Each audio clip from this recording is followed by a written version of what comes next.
লজ্জা স্থান পরিষ্কার করবেন কোন হাত দিয়ে? বাম হাত দিয়ে না ডান হাতে? ডান হাত লজ্জা স্থানে দেওয়া যাবে কি? নিষেধ আছে না নেই? ডান হাত যদি লজ্জা স্থানে না দেওয়া যায় শরীয়তের বিধানে, তাহলে আজকাল ব্লু ফিল্ম দেখা মুসলিম যুবকরা ফাসেকরা জিজ্ঞেস করে মুখে দেওয়ার কথা, আউযুবিল্লাহ।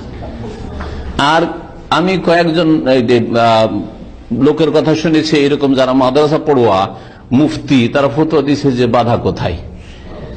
গায়র ফাকি জাহেল, এগুলো মাদ্রাসা পড়েছে ঠিক, কিন্তু ফিকহে না, জ্ঞান নেই। ইসলাম এত সুন্দর দিন যে যাতে মুখে আপনি বাম হাত দিবেন এটা পছন্দনীয় নয়, ডান হাত লজ্জা স্থানে দিবেন সেটা নিষেধ রয়েছে, ঠিক কিনা? এই যদি হয় তাহলে স্ত্রীলিঙ্গ অথবা পুরুষ লিঙ্গ লজ্জা স্থানে মুখ দেওয়া কি করে জায়েজ হতে পারে? কি করে জায়েজ হতে পারে? আর এই সব মৌলবীগুলো আবার ডিগ্রির দিক দিয়ে, পড়াশোনার দিক দিয়ে ভালো ডিগ্রি হাসিল করেছে, কিন্তু এদের জানি না শরীয়তের জ্ঞান আছে কিনা, ফতোয়া দেয়। আমার তো বাধা দেখছি না। আমাকে কোন লোক শুনিয়েছে ওদের থেকে, নাম বলছি না, সেসব বক্তা বা আলেমদের কথা, আল্লাহ এদেরকে হেদায়েত করে এবং বুঝার তৌফিক দান করে।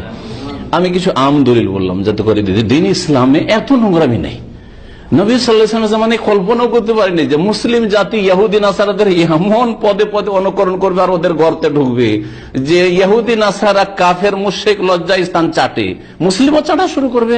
আউযুবিল্লাহ, এটা কল্পনাতে ছিল না, না হলে স্পষ্ট ভাষাতে আসতো। কিন্তু শরীয়তে কিছু আম দলিল আছে, উমুমুল আদিল্লাহ, শরীয়তে কিছু মৌলিক নীতিমালা আছে যেগুলি দিয়ে আপনাকে সিদ্ধান্ত নিতে হবে যেটা জায়েজ হতে পারে না জায়েজ হতে পারে।